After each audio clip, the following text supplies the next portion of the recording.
This conference will now be recorded. Hi everyone, a warm welcome to this session.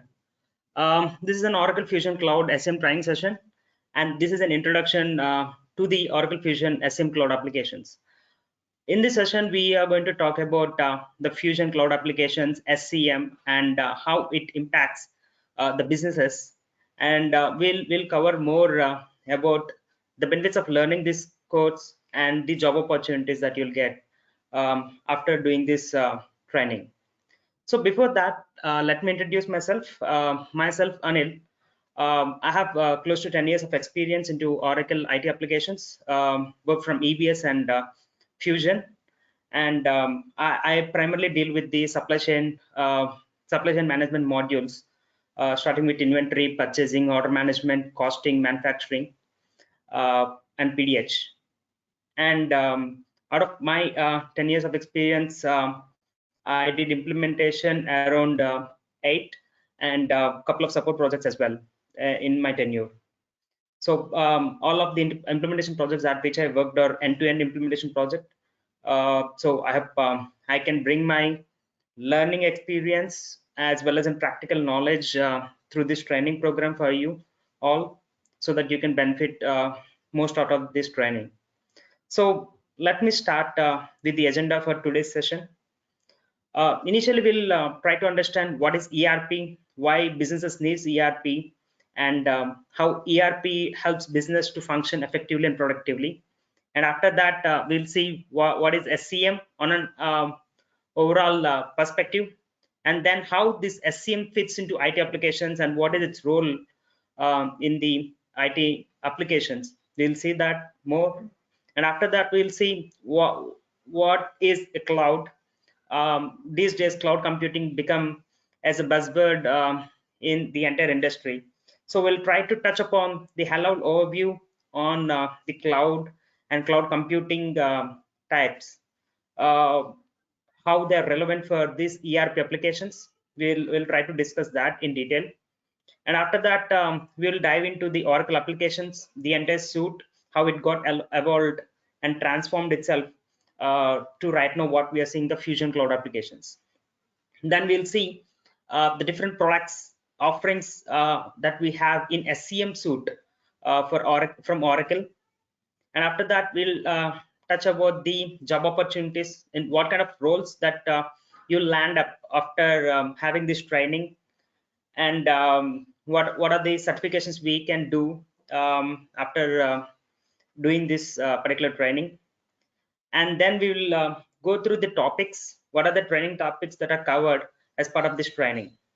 Okay, so let us start first of all understanding the basic things about the business. So in business, people who are from MBA background, they might have come across this jargon called business function, but who don't have any MBA background, let me try to explain what are the business functions. So business functions are nothing but what we call them as departments or different verticals in a business. So as you all see on the screen, these are different business functions: human resources, finance, sales, operations, inventory or warehouse management, purchasing, marketing, costing or planning. So these are all different business functions that are there in a business, and they help business to work efficiently and perform their jobs to achieve the business its aim or objectives or goals. Okay, let us go back in early 80s or 90 early 80s or 70s. So for example, if we have a business, consider that our business is an car manufacturing company. Okay, so for example, top management took a decision that we want to increase our production capacity, or we want to increase the market capitalization or the market share of its customer base. So in order to achieve this, for example, they want to sell 1,000 cars in the upcoming quarter. In order to do that, what are the resources that are required? We need human power. So we need to recruit more people so that they can manufacture the cars, and we need finances to purchase the raw material, right? And we need the sales department help. They can promote, they can have more ad campaigns running with their marketing team, so that the sales activity can be done, right? So sales persons are required, ad campaigning budget is required. And similarly, operations, nothing but the production department has to look for the extra machinery and the efforts, the labor required, and the tools that are required to manufacture these cars. Similarly, inventory department has to procure raw materials, and they have to store the raw material as well as the finished good till they sell that good. These people are responsible, so they have to buy more floor capacity to store the inventory, right? And purchasing department has to negotiate with its supplier to procure enough raw materials into their warehouses or productions. Similarly, costing and planning department, they have to do their planning so that there is no wastage, or there is no extra cost or under cost of their products that they're producing. So these are all different business functions. They are working for a common objective of selling 1000 cars for the upcoming quarter, right? Before 19th, 80s, what I said, these business functions work in silos. So even though they have a common objective, HR people, if they don't coordinate with the production and sales people, how much manpower they require, how they have to start the recruiting, how they have to train the existing employees for the next level. If that planning is not done from HCM or human resources, finances, if they don't coordinate with the operations team on the additional machinery costs or something in order to achieve the 1000 cars for the upcoming quarter, this will not work, because everyone are working in silos. Ultimately, when manager pulls up, or the top management pulls up the report, and they see individually that human resources is working like this, finance is working like this, but ultimately they can't validate are they in the right path to achieve their goal or not, right?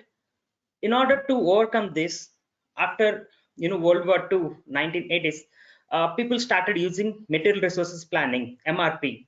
So this is mainly confined, what we can say, for production department. This production department, they do their own planning for their machinery and the shifts, how many shifts they have to work and how many units they can produce, how many got failed in the quality, how many got produced. In order to do that planning, we got MRP applications. But the problem with the MRP applications, they are only confined to the production. They don't take inputs from the other departments, because as I mentioned earlier, in order to perform one department effectively, it has to collaborate with other business functions effectively, so that they can achieve their final goal, right? In order to address this problem and to collaborate effectively between the business functions, we got a concept called ERPs. The word ERP, I'm sure most of you have heard this term. It's nothing but enterprise resource planning. So in our previous example, our car manufacturing is an enterprise. It has to carefully plan its resources, and it has to optimally utilize. The word optimal has more significance over here, because they have to use them to the utmost limit, so that organization can build profit by selling the goods to its customer. So in order to do that, now in ERP, we are not seeing the business function structure in silos. They are not operating individually or independently. They are now working collaboratively in by sharing the data across all of the departments, so that top management, whenever sees this particular progress towards their goal, they can get a clear picture, are they in right track or they have deviated from that track. So ERPs provide a kind of an data management and effective reporting that gives the all stakeholders a provision to work effectively and proficiently. Okay, so this is what ERP is, and this is how businesses work with ERP. Right now we can see whatever industry, even though if you go for a small pharmaceutical store or for a grocery store, you see an ERP over there. You see their real-time prices are getting derived, inventory is moving, and the costs are coming, everything, and the bill is also getting generated. That information is tracked real time. You can see this phenomenal change in every industry, in every sector. So this is a truth that we can't escape from ERPs. In one or another form, ERPs exist and they perform. Till now, what we see, this is a backend applications. People might or might not using them, but with this digitalization and digital transform economies, ERPs are playing a significant role. So each and every entities, even governments started using these ERPs. Each and every governments are implementing their own ERPs in order to get the effective reporting. Okay, with that, let me go back. Let me continue with the further discussion. The main agenda for our training. So supply chain management. Before I talk more about the relevance of supply chain management into ERP applications, let me touch upon on what is the supply chain management. People these days talk more about supply chain management. We work for supply chain management, but what really is a supply chain management? What is the end objective of supply chain management? The end objective of supply chain management is nothing but delivering the value to the end consumer is nothing but the supply chain management. Let me repeat this again. So delivering the value. You see, each and every product will transform itself from raw material to the end product. There is some value addition in each and every stage in the process. So this value addition ultimately benefits the customer, right? If that value addition is very less and you are not providing any value, then there is no point of customer paying to the organization or the particular seller for that good, right? For example, if you buy a coffee or a tea, that there will be difference in the prices from each area to each area, or each restaurant to another restaurant, because they show that they are providing an extra value for the customer. Because of that, they are charging more. But how this extra value they are providing, is customer satisfied with that value? Is customer is happy, or he's a delighted customer? All this definitely impacts with the supply chain management design we have. Okay, nowadays, with this with this agile environment, we are seeing more and more digital supply chains. So we are tracking devices, even if you courier from one location to another location, so you're tracking that courier minute to minute, where is that particular courier and how much time it will take to reach, right? Similarly, if you order some product from Amazon or some other e-commerce website, till that product is reached, you are completely engaged, and you are delivered before the expected delivery time. That's how organizations or companies are trying to make customers so much delightful by adding so much of value into their supply chain networks. Typically, a supply chain networks has three flows. One is a material flow, the other one is the information flow, and third one is money flow. Okay, for example, if you're procuring any goods, right? As my previous example, you have procured some goods from your online e-commerce website, and that goods has to reach to your doorstep, right? That is your material flow. You're receiving that good. Okay, and before receiving this material, you are getting some information like what is that order, how much is the price, by when time you can expect that material, and in between you'll be getting advance shipment notices, like this person is going to deliver this material and this time it is going to come. And if you have any questions and queries, you can call the call center and you can ask for that. That is an information flow. The information is flowing continuously, and once a transaction is completed, you're paying back the money, right? This is a money flow.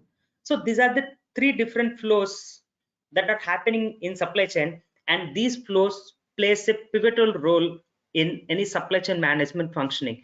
This defines the performance of a supply chain management. Out of these three, right now, as I talked earlier also, the digital transformations and these digital supply chains, information flow has a key role. And you can see this is a two-way communication when compared to the other arrow marks, because this information is flowing continuously, seamlessly between the end customer to the particular organization. It is not like you have shipped the goods and it goes and sits in your customer doorstep. No, till it reaches, organization will track, customer will track. If something customer changes mind, he returns the order immediately. Then information flows back to the organization. So this flow of information is seamless, and it gives organizations an edge to effectively maintain their supply chains, right? And why do we need to maintain these effective supply chains? Because it helps them to reduce the additional costs. Right now the cost for delivering the product is very high, because there are multiple returns, there are multiple risks that are involved. That's what we call supply chain risk management. So all this can be addressed if we have an effective information flow. So keeping this in mind, organizations started giving more emphasis towards an information flow, and ERPs are giving a better visibility for organizations to effectively function and deliver the expected results for their consumers. Okay, this is a high level overview of supply chain management and how significant we have for the information flow in the supply chain management. Now we'll go ahead and see how this fits into the ERP. Okay, consider in our previous example, we are an organization to manufacture 1,000 cars for the upcoming quarter. I'm taking the same example because I would like you all to correlate to what is this supply chain management and how it fits to the IT applications, right? So as we have a goal to produce 1,000 cars, right?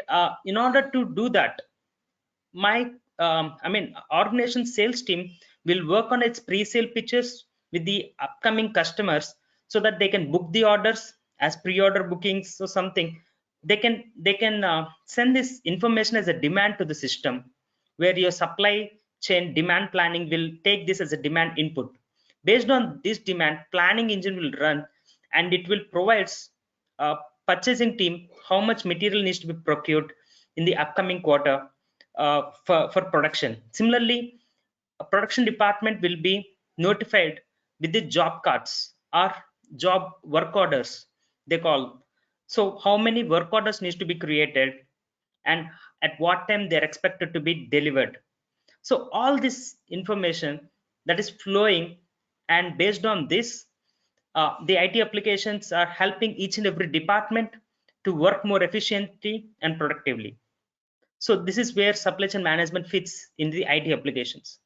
It's a high level overview I provided, but as and when you dig in deep, you'll get more examples out of it. Okay, with that, we'd like to continue with the other topic on the cloud computing. I hope till here you guys have got some overview on what is supply chain management and how it fits to the IT applications. In next coming topic in the Oracle SCM Cloud, I'll try to give more detailed explanation on that. With that, I hope you guys can understand the importance of supply chain management in the ERP applications. But before going more deep into the Oracle applications, let us first of all understand the cloud computing. What is cloud?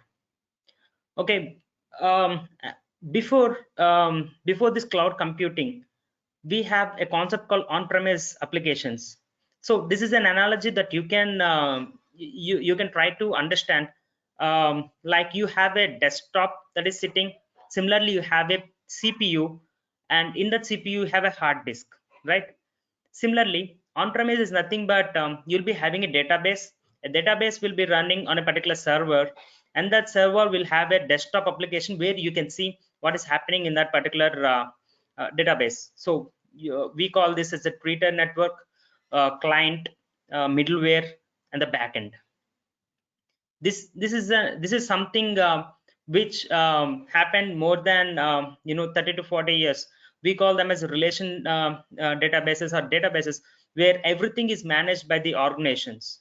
Okay, but what happened over a period of time? Organizations felt IT is a cost center, and they don't consider that as an integral part, um, and part of their core operations.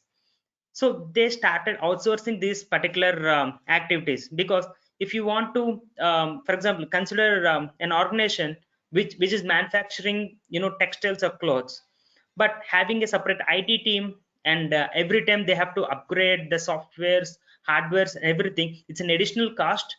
That is one aspect. And similarly, it is an effort that is involved to find the required professionals who can work on these applications. This organization main focus is to manufacture more and more goods and sell it for profit. But the this side object or the cost centers like IT will hinder their growth. In order to avoid that, we got this concept as cloud. Cloud is nothing but the database and server part is maintained and owned by some other third party vendors, what we can call, or some other service providers, is an appropriate terminology. So we have service providers who can provide services in order to maintain these databases servers on behalf of the organizations, where organizations can go ahead and focus on their core competencies like manufacturing. They don't have to bother about this IT overhead and the cost, and the lead time for bring the servers up when they're down. They don't have to uh, worry about the hassles. With this cloud type of architecture, they can have an hassle-free life. So typically, these cloud services are offered in three ways: IaaS, infrastructure as service, platform as service, and software as service. If you can see here, the one which is in blue color, and one which is in black color. Black color is the one where you are given access to make changes, and blue color is the one where the service provider will not allow you to make the change. They'll do by themselves. In order to understand this cloud computing concept, I'll try to give you an analogy, another analogy. Like, for example, everyone uses Gmail, right? So Gmail is a typical example for your software as service. There, you don't have any provision, but you're just given an application to send and receive an email. You can make few personalizations as per your will. Like, you can make the color change, you can make the theme change, but you are not allowed to make the change on inbox name to some other XX box, or you're not allowed to make change of moving all of these tails to another side. If you are given that provision, then you were given platform as service. So there you are given an access to change your application as well as the data that is present. So if you are given an access to change the applications itself, then that is PaaS, platform as a service. So, and similarly, infrastructure as service is nothing but you are not given any application. You have been given just the database and server on top of it, and some OS is installed on it, like Windows, Linux, or something. And on top of it, now you have to go ahead and start installing your own packages like Java or .NET, JavaScript, and you start building your own code and your application. At that point of time, you'll have infrastructure as service. So these are different offerings that are available right now in market. And Oracle applications support in all these three modules, but as we ERP consultants, we are more focused on the software as service, and depends upon the project requirement, we might work on the PaaS, platform as service. But infrastructure as service is not at all relevant for the ERP application consultants. Okay, I think I'm clear over here till this point. And let me talk about the different cloud deployments we have, starting with the public cloud, hybrid cloud, and private cloud. Public cloud is the one which is accessed by everyone, as Gmail, it's a public cloud where you can store your own data over there.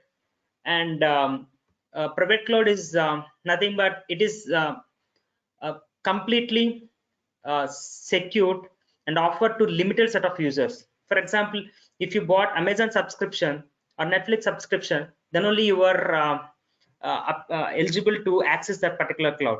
Until then, you don't have any provision to access that particular cloud, right? So hybrid cloud is a combination of public and private. Even though the data is in public cloud, but you need certain credentials to upload and download. An example could be YouTube. I can say it's not a perfect example, but it can be. So in YouTube also you'll be given a provision that you can restrict viewing your own information, or you'll be given your own personalization of videos to be visible and to not to be visible. I don't say it's a complete example, but there is some a mix of public cloud where you have shared resources across people, but you are restricted to the security. So that's a hybrid cloud. And typically all these SaaS applications will come and sit under the private cloud, where organizations will procure licenses, and they'll be deployed uh, according to their fees that they pay to Oracle. And we are not much bothered about the cloud deployments as ERP consultants. That is totally taken care by the what we call as previously system administrator. Now we are calling them as system architects. They are going to design the cloud for the users. So out of this slide, as for the ERP consultants, we have to focus more on this SaaS part and a little bit on the PaaS part. I hope I'm clear over here in providing an overview for the cloud computing. And let me go further. Now we are here, and we try to understand what are the Oracle applications. Okay, so first of all, let us try to understand the history of Oracle. Oracle, as we all know, it was founded by co-founded by Larry Ellison, and it started as a pet project for CIA in US. In US, they started with this concept of research for relational databases. So the main products that got into the market from Oracle are into the relation databases, and these databases are the first of its kind to obey the code's principles. Out of 12, 11 principles were obeyed by the Oracle databases, relation databases, and that's how they are into the business. Initially they are into the hardware database manufacturing, and slowly they started becoming more prominent in the hardware space, and they looked into the application building part as well. And first they launched with Oracle Financials, and later on they started acquiring the leaders in the ERP space, like JD Edwards for the manufacturing, and Sibyl for CRM, and People Software HCM.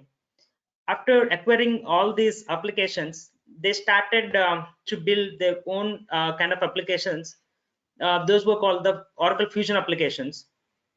And these Fusion applications, Oracle itself provides in its documentation saying that they build these applications as per the standards of business, and these are the benchmarks that that Oracle is providing for its clients. So they don't have to do any customizations, and they can straightforwardly go ahead and implement these applications and use them. So in order to bring that the standard processes, Oracle started using so much of security into these applications and tried to provide more user friendliness in these Fusion applications. prior to this fusion applications, Oracle has another popular product called EBS, Enterprise Business Suite, which is an which is a on-premise application, and it is best from its own terms, and clients really love that product. Same thing Oracle is trying to do with this product for Fusion Cloud application.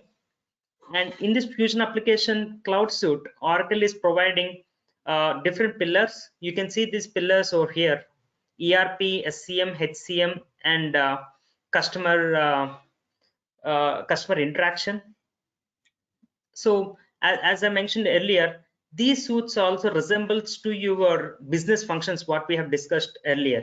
So HCM is mainly for the human capital management or human resources, where the entire employee creation, the recruitment, their payroll, all of this is maintained in this HCM, human capital management. And similarly, you can see ERP as a separate pillar they're calling.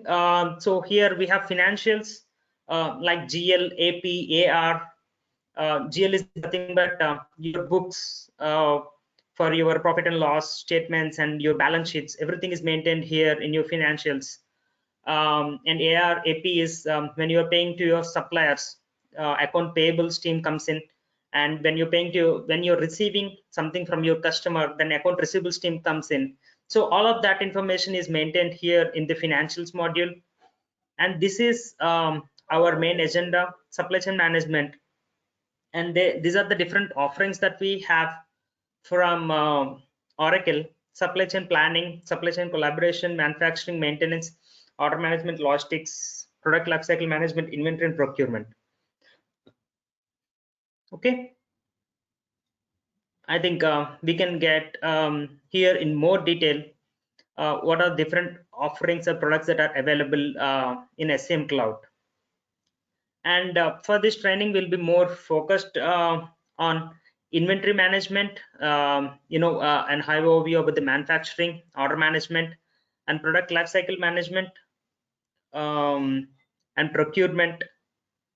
These are our core topics, and rest all supply chain planning, logistics, maintenance, blockchain, IoT, analytics. They are pure advanced topics, and they are not part of this training. And let us go ahead and try to understand in each and every module what is that module about, and how it fits in for an ERP application. Okay. So starting with P2P flow. So in Oracle SCM, we have two different flows. The major flows, what we call them, is first one is procure to pay flow, and the second one is order to cash flow. Okay. Okay. Procure to pay flow is nothing but a purchase request is created, an RFQ is created, supplier quotation, purchase order, receipts, and payments. So this is a flow. I'll try to give you this flow with a simple analogy. Let me go back to my previous example. Like we want to create 1000 cars for the next quarter, right? In order to produce those 1000 cars, each production department requires goods to manufacture those cars. Like they want the tires, they want the steel cast to build the chassis or something, and they want rubber, they want everything, they want engines, right? So each department, they'll create a requisition. Requisition is nothing, in some places it is called as an indent form. They'll put this indent saying that I want 10 nuts, I want 10 tires, I want 10 something. So this is a requisition. Once this requisition is shared to the procurement department, they will look for the suppliers who can provide this order and what rate they will provide. Based on their based on the inputs from the supplier, like for example, supplier A said that I can provide all this material with $10, and supplier B comes and says that he can provide with $9.9, and supplier sees comes and he tell that he can provide this material in $12. Okay, once they have this particular suppliers feedback through quotation, purchasing team will do its analysis. It analyzes three suppliers A, B, C. Okay, and based on their need, either price or the material delivery or the quality of material, based on their inputs, they will award this particular supplier either A or B or C, and they will issue a purchase order for them. Okay, against the purchase order, goods are received into the warehouse of the organization, and once the goods are received, AP team, accounts payable team, will do the payment for this supplier who has provided the goods. So this entire flow is called P2P flow or procure to pay flow. So in this flow, if you see, we have used procurement, okay, and we have used inventory management to receive the goods, or where inventory management we call for receiving. And in the entire process, we are using items, right? My tire is an item, my steering is an item. That item definition and creation we call PDH, product data hub management, a product data management. That is an offering. Okay, so now we are using three different modules over here. This is how supply chain plays a role in your ERP application.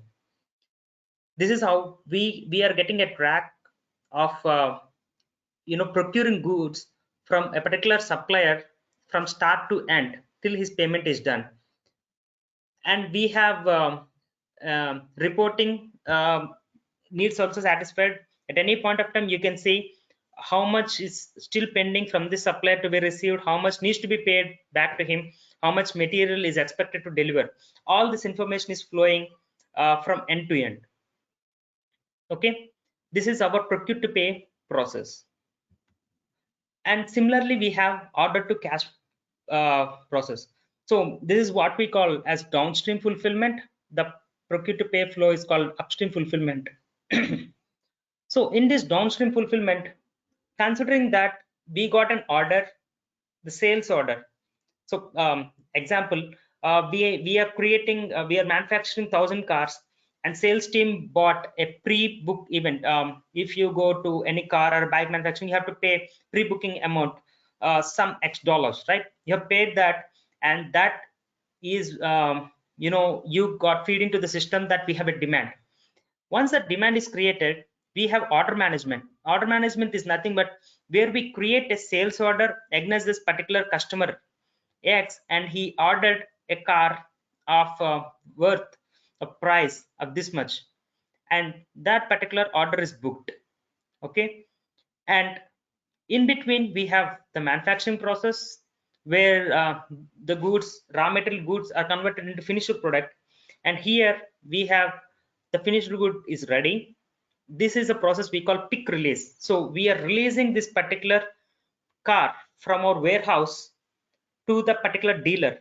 That is what we call pick release and ship confirm, and we are sending this to the customer. Once customer receives these goods, he will we will send him an invoice, as we see in our daily process, also day-to-day process. Also, once we book particular good, with the delivery itself, you'll get an invoice copy. Against this invoice copy, you'll do the payment, and that payment will go and sit in the bank. That is what we have a separate module in Oracle called cash management, which does the reconciliation, like how much is received, how much is paid, all that. But till here, as supply chain management consultant, we have to create a sales order, pick release a sales order, and ship confirm the sales order. This is the entire order to cash flow what we are talking about. And even here, we are working on order management, we are working on PDH, we are working on inventory management. All of these modules are used. So this is how supply chain management can be fit into ERP and IT applications. I hope now I made more sense for you who didn't understand how the supply chain management plays a role in IT and ERP applications. Okay, with that, let me continue with the job opportunities. Okay, first of all, we'll try to understand the different roles that we have for supply chain management.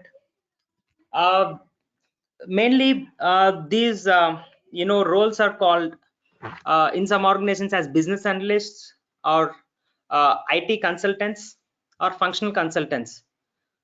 In this IT applications, ERP applications, we have two different kinds of roles: functional consultants and technical consultants.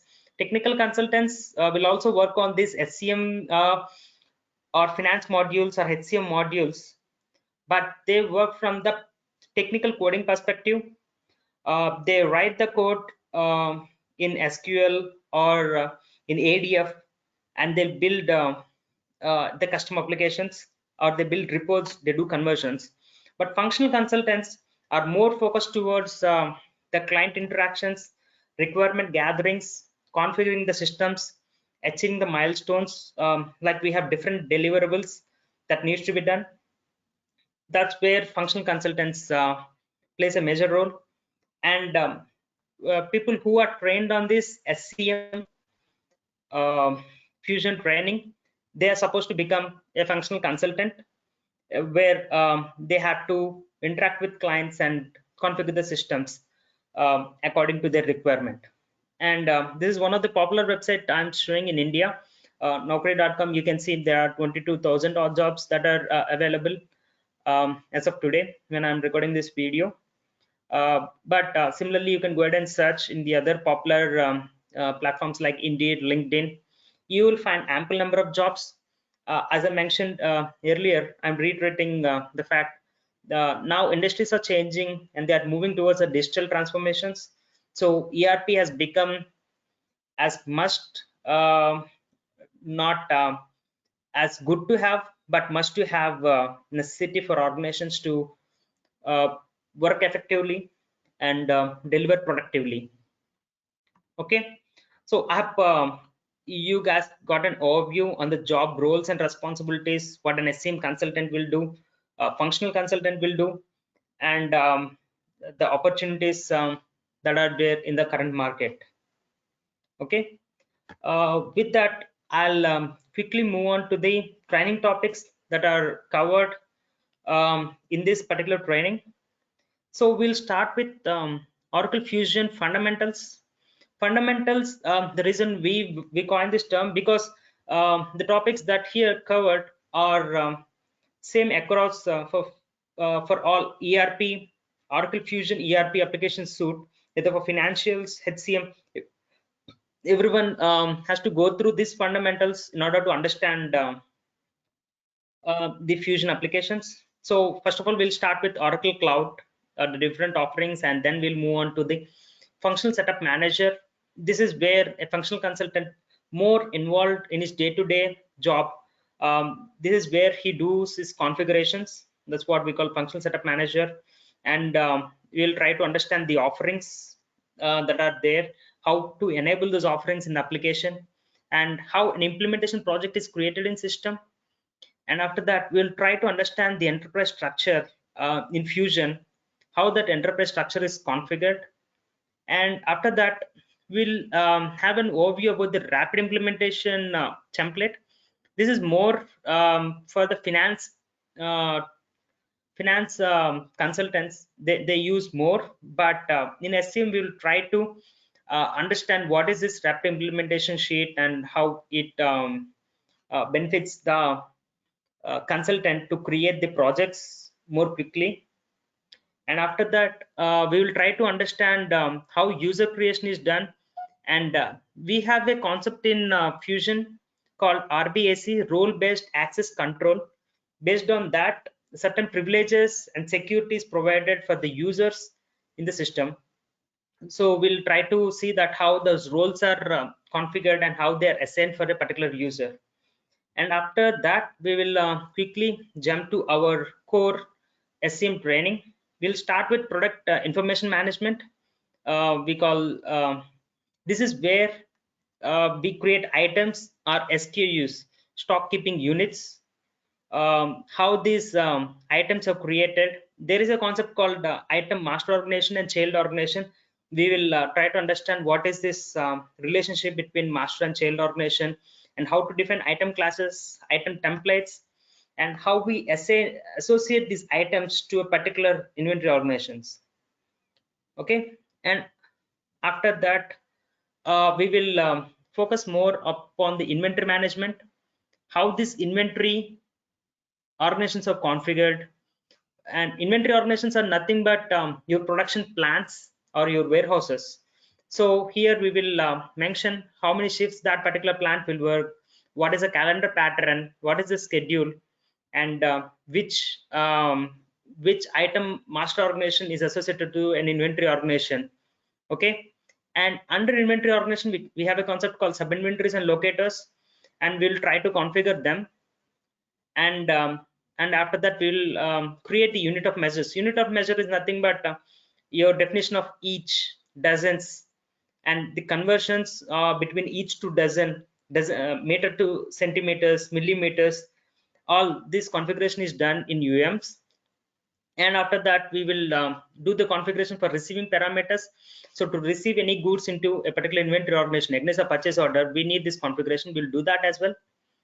And then these are the different transactions that we will perform after we do our basic configurations like PDH and inventory. So we'll try to create an item, we'll try to receive, we'll try to do the receipt routing. We have a couple of receipt routings. We will see how we can do different types of receiving. And after that we'll see how we can create 10 movement orders and sub-inventory order. Sub-inventory order is nothing but within the plant, if you want to move material from one location to another location, how the transaction is performed. And after that we'll see how the transfers happen between one particular organization from A to B.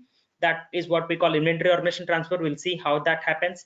And we'll see how we can return a good if we don't want against a purchase order. And then there is this concept called miscellaneous receipts and unordered receipts and blind receipts. Not much used in industry, but Oracle provides these functionalities. We will try to show you them how these are performed. And once we do the costing configurations, we'll see how these particular transactions are flown to costing and general ledger. And there is we have replenishment and planning as part of inventory management. So there we can see the different counting methods like physical counting and cycle counting. We'll see how we can configure them and how we can run the cycle counts and physical counts. And then we do the minimax planning. Okay, this is what we go through the inventory management. And similarly in procurement, we will start with the supplier configuration, how a supplier is created. These are the necessary configurations to set up a supplier. And after that we have different types of approvals that can be done in any purchasing. So for example, a particular buyer would like to procure a material. He has to get approval from his manager, from his supervisor, all that. So that kind of approval configuration is required in your procurement. We'll see how that approval is done. And we have a concept called transaction account builder. So each and every purchase order will have different accounts. Those accounts requires finance team to get the purchased amount and purchased quantity. In order to derive these accounts, we need these configurations called transaction account builder. We'll see how these mapping sets are created, account rules are created, and rules are assigned. Okay, and we'll do configurations for assigning the procurement business functions and requisition business functions, and common options for payables and procurement. These are the configurations that needs to be configured, and we will get in more deep when we are doing these configurations. Once these necessary configurations are completed, we can start our transactions like creating a supplier, creating a purchase requisition, creating a purchase order, and converting these requisitions into purchase orders, and creating the agreements. We have two types of agreements, blank purchase agreements and contract purchase agreements. How we can create those agreements and how we can release against a BPA the sales orders, the purchase orders. and how we can do the purchase returns. So similarly, what we have seen in inventory, that can be here we can get the entire flow to create a purchase order to the purchase returns. And we can slightly touch upon the sourcing part to create a negotiation against this purchase requisition as well. So this is entirely on the procurement. Similarly, we will touch upon the cost management. Here we will not go much deep into Oracle Fusion costing, but we will see wherever it is relevant for SCM perspective, what are the configurations that are done in cost management and how the information flows from SCM to cost management. We'll try to check that as well. And this is another important configurations, order management, O2C flow, what we call. So here, these are the necessary configurations like creating order management parameters, shipping parameters, and the creation of customers, price list, and their respective setups. And there are some planning setups are also involved in O2C flow. We'll do all these configurations. Once these configurations are done, we'll try to create a sales order, we'll try to ship the sales order, and we'll try to do the returns against the sales order. And there are different types of sales orders, like back-to-back sales orders. So if you have an order for a particular customer, the moment you get a sales order, a purchase order will be automatically created in system. So that is what we call back-to-back sales orders. We'll try to see how we can configure them and create that back-to-back sales order. Similarly, we have dropship orders. So as we are seeing now in e-commerce websites, we'll put an order for an e-commerce website, but it will ask its supplier to ship to a particular customer. So the organization is the e-commerce website is not doing the shipping. It is doing the drop shipping. So in Oracle Fusion also we have this concept called drop shipments. We'll try to create those dropship orders. So this is about Oracle Fusion order management or OTC cycle. And lastly, we'll try to cover the manufacturing as well. These are the required configurations for manufacturing. Like we need to create the work definitions, item structures, standard operations, resources. And after that, we'll try to see how a work order is created and it is completed. So these are all the training topics that we will cover in our training session. I hope you all guys got a good overview about the fusion training that is offered from SSB Technologies. I hope you like the session, and I hope I can join you all in the class. Thank you for joining the session.